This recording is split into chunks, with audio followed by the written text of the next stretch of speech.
Well, hello, Facebook world. Welcome to another edition of the Rodney Report. And do we have a special edition for you today? But before we get started, happy Thanksgiving to my fellow Canadians who are all out there, to my fellow Americans. Happy Indigenous People Day. Happy Columbus Day.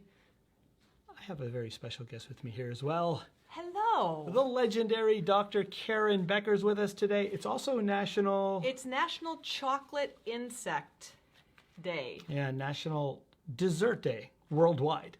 Now, we have a very special edition for you here today. We're going to be talking about DIY, non-toxic, safe cleaners for your home. But where does this come from? Where does the inspiration come from? It came from a study that literally rocked the pet space just a few months ago.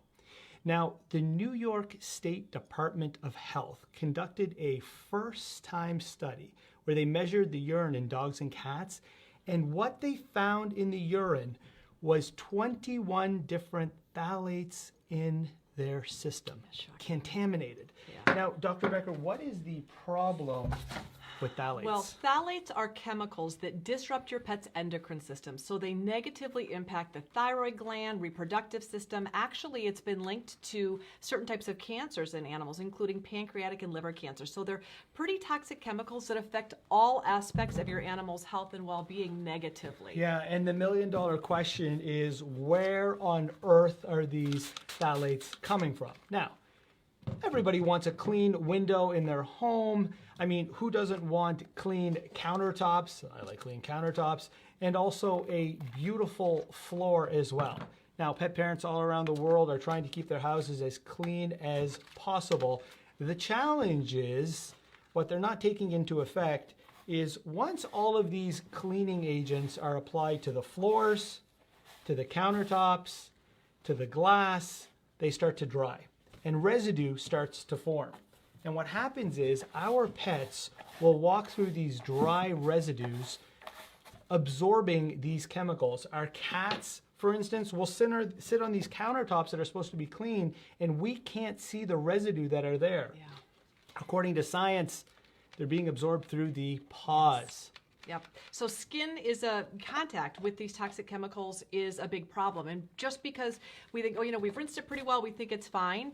Animals are basically not taking the same number of baths or showers as kids or that we do. We wear socks or, shoes around the house.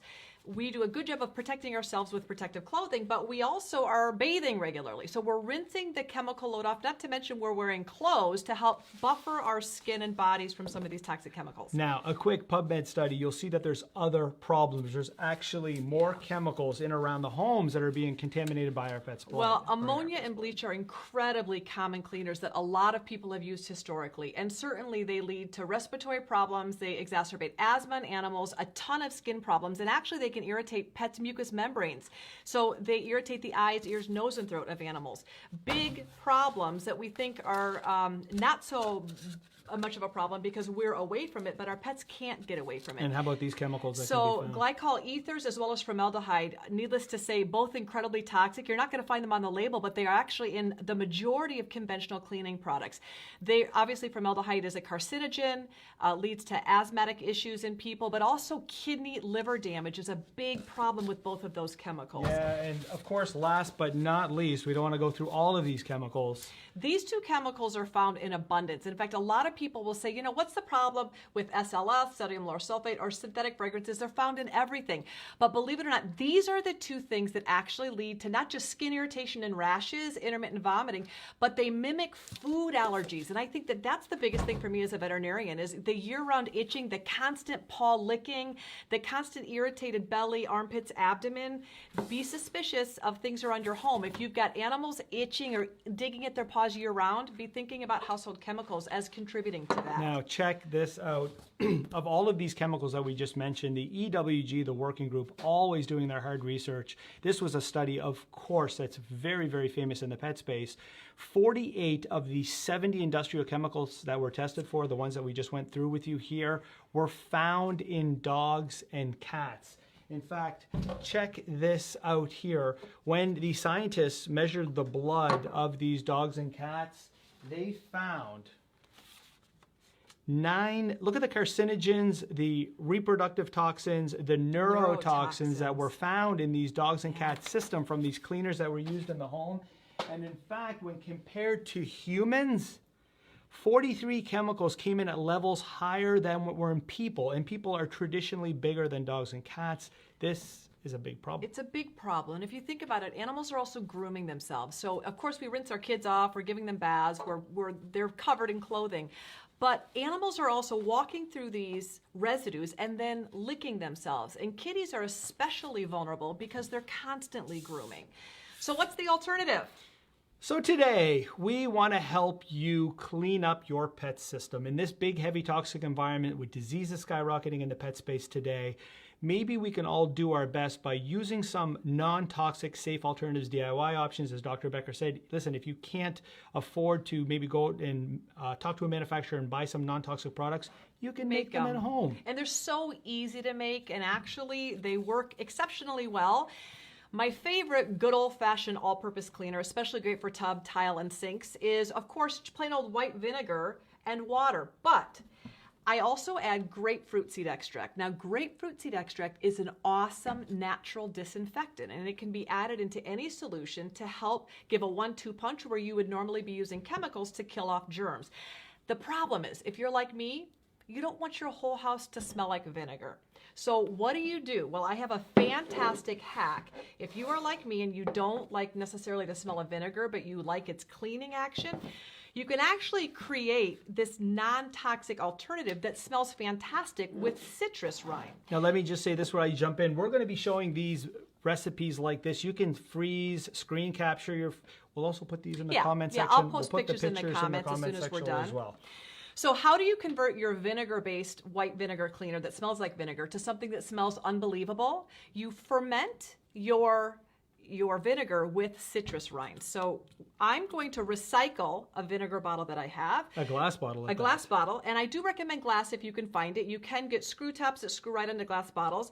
And what I do is I save my leftover citrus rinds. I pop those down in the glass jar. You can use lemon, lime, orange, and then I also like to use a sprig of rosemary. And by you adding rosemary and citrus peels to your vinegar, you actually can end up creating a very lovely citrusy smell. Now, if you have kitties don't like citrus. That's one way to keep them off your countertops. But if you have kitties that you don't want to have citrus around, you can leave the citrus out, no problem. But I love using vinegar and citrus rinds. Ferment it for about 3 weeks, and all the vinegar smell goes away, and you just end up with a beautiful, clean, lemony, fresh home. This stuff love it. Smells awesome. I do want to say this, a small caveat right down here on the bottom. Grapefruit seed. I forgot the fruit initially. Yeah. So not to mix it with grape seed extract. Well, and grape seed extract isn't toxic to pets, but it doesn't have the disinfecting qualities. You can buy grapefruit seed extract. It's oftentimes used as a fruit and vegetable cleaner at local health food stores. Whole Foods sells it, things like that. Now. Yeah. Here's the kicker. You can't use vinegar on some surfaces. So surfaces like granite, marble, and stone, you can't use vinegar. So we're going to use good old-fashioned Castile soap blended with alcohol. And if you're looking for disinfecting properties, add a little colloidal silver in there. Colloidal silver, again, a little bit like grapefruit seed extract, does a fantastic job at disinfecting, removing germs non-toxically, which is awesome. There you go. Now, if you come into my house, you'll see that my floors are an absolute mess. Very true. So what do we do when you've got dirty floors? Because I've got my dogs who go in and out of the mud all day. A fantastic option for general floor cleaning is water with white vinegar and rubbing alcohol. And by you, sorry about the mess, Rodney, by you using rubbing alcohol, it does a great job of lifting hard stains that are difficult to get off with vinegar alone. So it does a great job. Smells good. Yeah, sorry about the mess. There you go. Wonderful clean floors, but what happens if we have a different type of floor? Yeah, so there again, if you have wood floors where you're not going to want to use vinegar, no vinegar on wood floors. Your wood floor hack is water combined with coconut oil. Now, I use fractionated coconut oil, which just stays liquid all the time, and a little splash of Castile soap. Awesome for disinfecting wood floors. But what about wood polish? Like, what do you want for a pledge replacement? If you're looking around your house, Wood furniture, of course. Yeah. So a lot of us have wonderful wood furniture in the house. Check it out.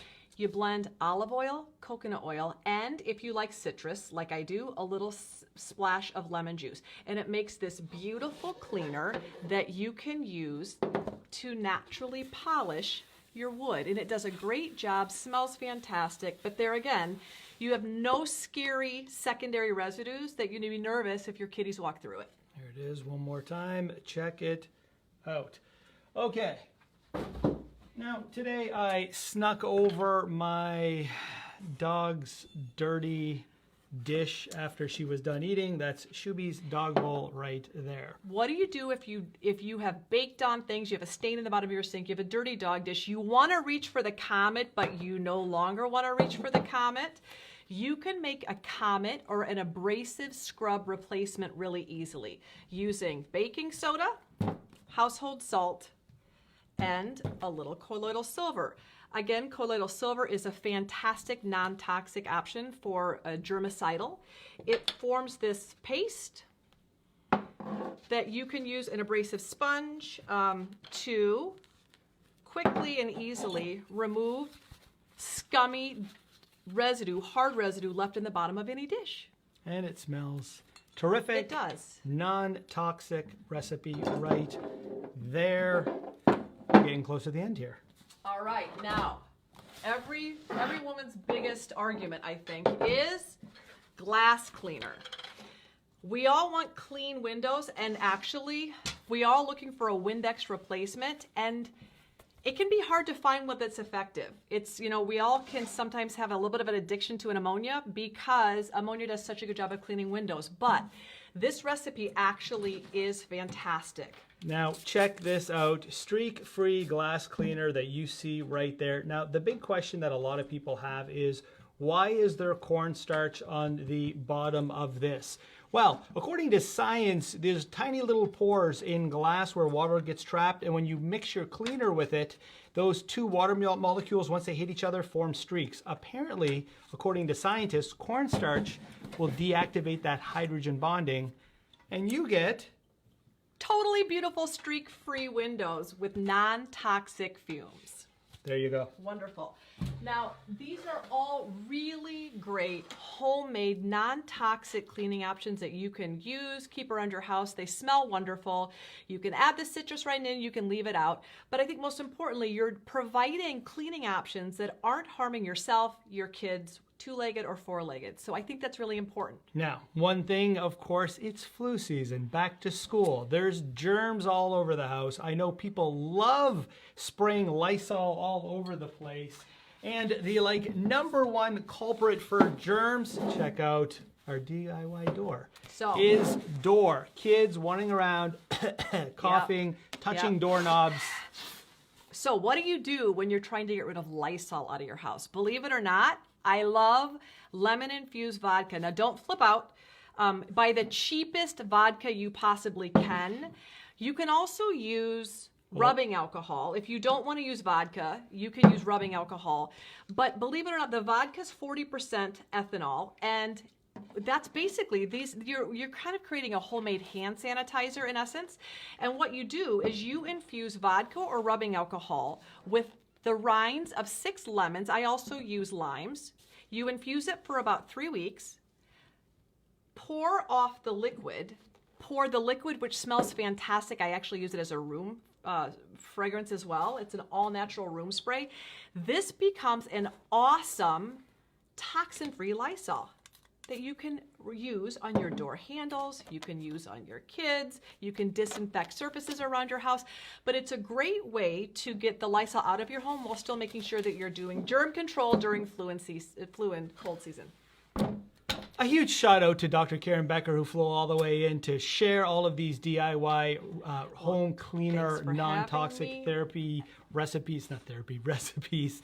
Look, pet parents out there in today's day and age, with all of the toxins that are bombarding our parents from lawn fertilizers, from things within our environment, at least in the home, if you can help control that, these are some options for you to help unburden your pets who are contaminated, according to science, with all of these type of chemicals. Of course, if you can go out there, contact manufacturers, find manufacturers who are already making this. If you don't have the time to make this, then you can also do that as well. Giant happy Thanksgiving to my fellow Canadians out there. Thank you so much for tuning in, pet parents, and until next time. Thanks, guys.